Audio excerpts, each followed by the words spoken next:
Buenos días, tardes o noches a todos los oyentes. El día de hoy hablaré brevemente sobre la historia de la psicología, desde sus orígenes hasta su conversión en ciencia.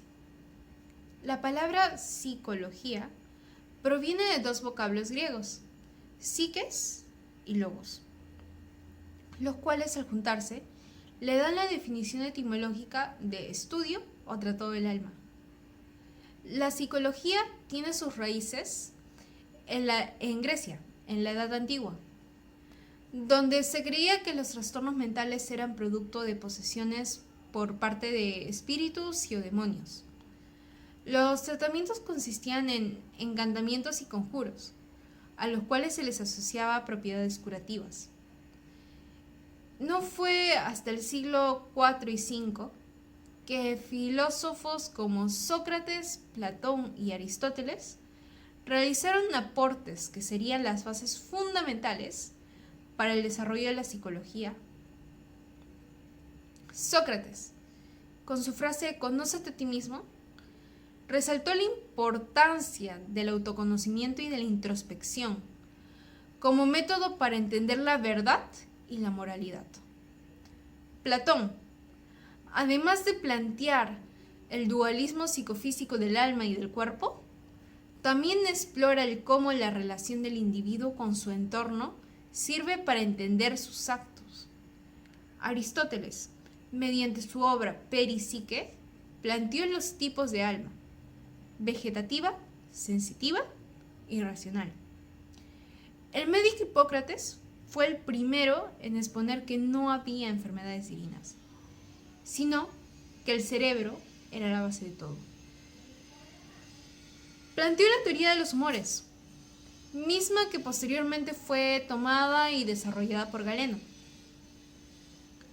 Durante la Edad Media, el progreso científico sufrió un terrible estancamiento y retroceso al expandirse el dominio de la Iglesia y la superstición por la mayor parte de Europa. A pesar de ello, podemos encontrar a personajes relevantes como San Agustín de Hipona, quien hablaba del alma desde una perspectiva religiosa y planteó el libre albedrío, mientras que Santo Tomás de Aquino dice que el comportamiento humano se basa en experiencias sensoriales. Ya en la Edad Moderna, se recupera la influencia de autores y filósofos clásicos, relacionando así los trastornos psicológicos con alteraciones físicas y no morales. Se destacan las apariciones de René Descartes con su concepción dualista que separa el alma y el cuerpo. También tenemos a John Locke, que afirma que la mente depende de las influencias ambientales, ya que el alma al nacer es una tabula rasa que se llena con las experiencias. A finales del siglo XVIII fueron muy influyentes Franz Joseph Gall y Frank Mesmer. El primero introdujo la frenología, según la cual las funciones mentales dependen del tamaño de áreas concretas del cerebro, mientras que el mesmerismo atribuía las alteraciones físicas y psicológicas a la acción de energías magnéticas sobre los fluidos corporales. A partir de la segunda mitad del siglo XIX, como consecuencia de la biología, hubieron grandes avances en las investigaciones de la anatomía cerebral, lo cual hizo que los procesos mentales se comprendieran en mayor medida.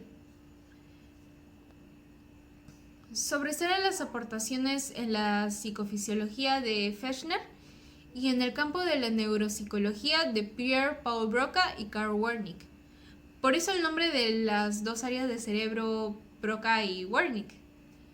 Finalmente, es en el año 1879 que Wilhelm Wundt funda el primer laboratorio experimental de psicología en la Universidad de Leipzig, Alemania, teniendo como objeto de estudio la conciencia y utilizando el método de introspección. Es con este acontecimiento que la psicología renace para convertirse en una ciencia, siendo Wundt proclamado el padre de la psicología científica. Muchas gracias. Buenas tardes, profesora, buenas tardes, compañeros. El día de hoy les voy a hablar sobre las principales teorías en la psicología. Para comenzar tenemos al psicoanálisis con Sigmund Freud. Esta se centra en el inconsciente, en los conflictos psíquicos internos, en los instintos, ya sea la vida o la muerte, en las etapas psicosexuales del desarrollo, la oral, la anal, la fálica, la latencia y la genital. Freud nos plantea que muchas de nuestras decisiones y comportamientos actuales son el resultado de conflictos que no pudimos resolver en la infancia. También nos introduce conceptos claves como son el ello, el yo y el superyo, que son derivados de los instintos, la realidad y la moral. El psicoanálisis nos aportó muchas técnicas terapéuticas, pero como principales tenemos la asociación libre, la interpretación de sueños y la transferencia de análisis. Continuando tenemos al conductismo. En este tenemos a Watson, a Pavlov y a Skinner. El conductismo nos afirma que el comportamiento humano es producto del aprendizaje y de la interacción de este mismo con el entorno. También se ignora los procesos mentales internos y se enfoca exclusivamente en lo observable y medible. Por parte de Pavlov nos introduce el condicionamiento clásico, que es el aprendizaje por asociación, y por Skinner él desarrolló lo que es el condicionamiento operante, es decir, los refuerzos y los castigos, de manera positiva o negativa. Continuando tenemos al cognitivismo. En este tenemos a Piaget, a Nisser y a Beck. El cognitivismo surge principalmente como una reacción al conductismo, ya que el cognitivismo considera que la mente se importa. Este principalmente se centra en cómo las personas piensan, actúan, aprenden, recuerdan y resuelven problemas. Piaget nos propuso las etapas del cognitivismo. Podría ser la sensoriomotora o la sensoriomotriz, la preoperacional, las operaciones concretas y formales. El cognitivismo influyó en gran parte también en la TCC, que vendría a ser la terapia cognitivo-conductual, que es una de las más usadas hoy en día, que esta examina en cómo los pensamientos influyen en las emociones y en el comportamiento. Continuando tenemos al humanismo por Carl Rogers y Abraham Maslow. Esta se origina como un enfoque determinista del psicoanálisis y el mecanismo del conductismo, ¿no? Es decir, que es como una contraparte de ambas teorías. También se destaca por el potencial humano, la libertad de elección, la experiencia subjetiva, la búsqueda del sentido y autorrealización. Maslow nos propone la pirámide de necesidades, que culmina con la autorrealización, y Rogers nos desarrolló la terapia centrada en la persona, es decir, como con el paciente nosotros somos empáticos, congruentes y tenemos una aceptación incondicional. Luego tenemos a la neuropsicología y a la psicología fisiológica, es decir, que esta principalmente estudia el sistema nervioso, los neurotransmisores, las hormonas y la genética, y cómo todo esto influye en el comportamiento y en la experiencia mental, ¿no? En esta se usan las técnicas como la resonancia magnética funcional y los electrofalogramas. Esta principalmente investiga los trastornos neurológicos, pero dentro de estas se toman en cuenta cuestiones como las lesiones cerebrales, las bases biológicas de emociones, la memoria, la percepción y las enfermedades mentales. Y por último tenemos a la psicología evolutiva.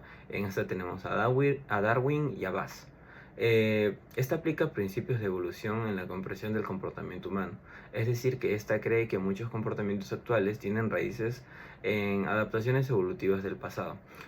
Por ejemplo, podría decir la elección de una pareja, la cooperación, la agresividad, los celos y el cuidado parental. No, es decir, que esta estudia cómo los mecanismos mentales se desarrollan para resolver problemas de supervivencia y reproducción.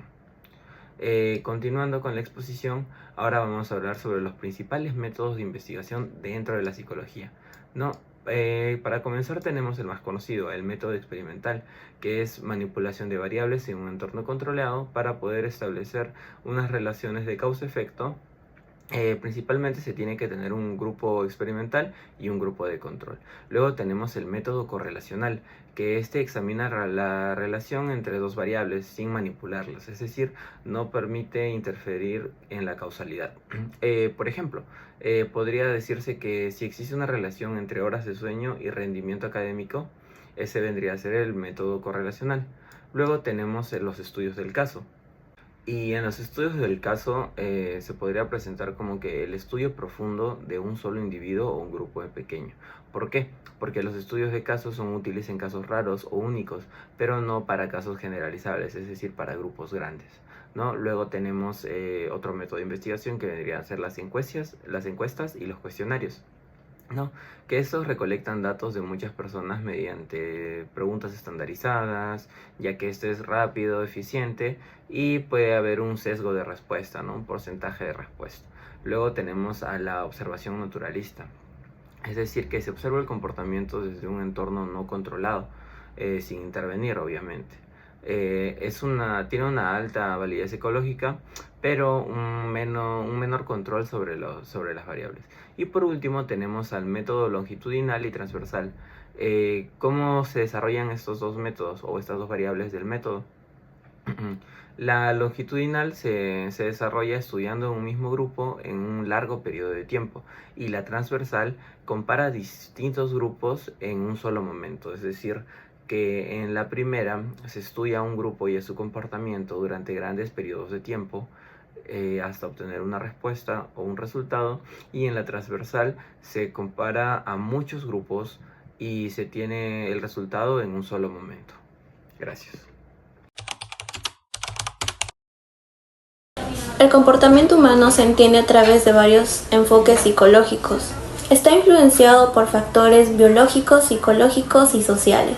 Los procesos mentales como los pensamientos, las emociones y las percepciones interactúan con el entorno y las experiencias pasadas para moldear las conductas.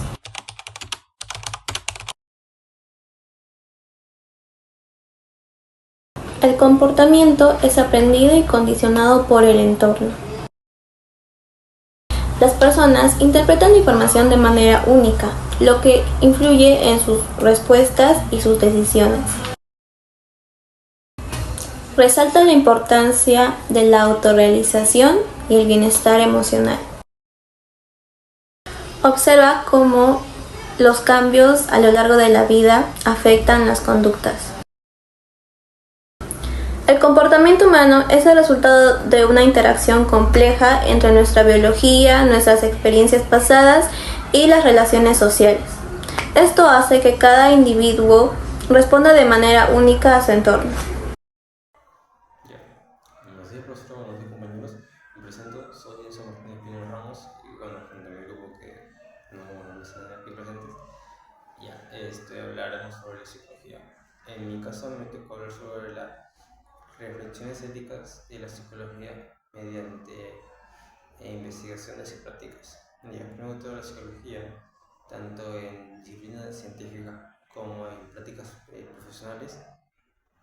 Conlleva una serie de ejercicios fundamentales que buscan beneficiar y prácticamente aumentar la dignidad de la persona mediante tratamientos psicológicos, tanto en investigaciones como en prácticas. Ahora, en esta tenemos reflexiones éticas claves que prácticamente nos ayuda mucho en el aspecto convencional de las investigaciones prácticas y prácticas en la psicología. En ella se incluyen también, por ejemplo, el consentimiento informativo. ¿A qué quiere decir esto? Que prácticamente el psicólogo informa los beneficios y riesgos que se va a llevar mediante el procedimiento de la cita, por así decirlo, de la reunión con el paciente. Eso quiere decir que el paciente va a estar informado de qué es lo que va a ocurrir durante el transcurso de las citas. También tenemos confianza y privacidad. Ya. Esto es prácticamente para tener en cuenta de que todo lo que pase en estas cuatro paredes solo se va a quedar entre ellos dos. Todo lo que han hablado, lo que han discutido, lo que han charlado o hasta argumentado, ¿no? Solo se queda entre ellos dos y nadie más, o sea, solo en ellos dos. También tenemos el respeto y la autonomía. Esto quiere decir, como bien dice, que es el lazo del respeto. O sea, todo lo que llega a ser el paciente afuera del consultorio, prácticamente el psicólogo solo le queda aceptar lo que hace y, claro, obviamente bajo el riesgo del paciente, solo depende de él, ya no depende del psicólogo. También tenemos la maleficencia. ¿Qué es la maleficencia? Maleficencia es prácticamente buscar de que el psicólogo claro, que el psicólogo no le haga daño al paciente, prácticamente no buscar hacerle daño, que se sienta cómodo, y claro, con las herramientas que le va beneficiando, pero tratar de no incomodarlo, no hacerle daño. La beneficencia es lo contrario, no diría del aspecto de eh, concepto, pero es prácticamente demostrar interés por el paciente, es ser empático con él, o sea, buscar que una pequeña conexión con el paciente para que se sientan cómodos mediante la entrevista, por así decirlo. Y por último tenemos la justicia. ¿Qué es la justicia? Considero yo de que es no haber dejado en vano toda la sesión, o sea, los beneficios y riesgos que se han tomado durante todo este procedimiento con el paciente es prácticamente no haberlo dejado en vano. Sí o sí se le tomó, por así decirlo, justicia, o sea, valor, y no dejarlo, por así decirlo, malgastar el tiempo con el paciente. Y ya por último, en resumen, las reflexiones éticas, tanto en la investigación como en prácticas, busca beneficiar y aumentar el progreso de dignidad con el paciente mediante todos los tratamientos psicológicos.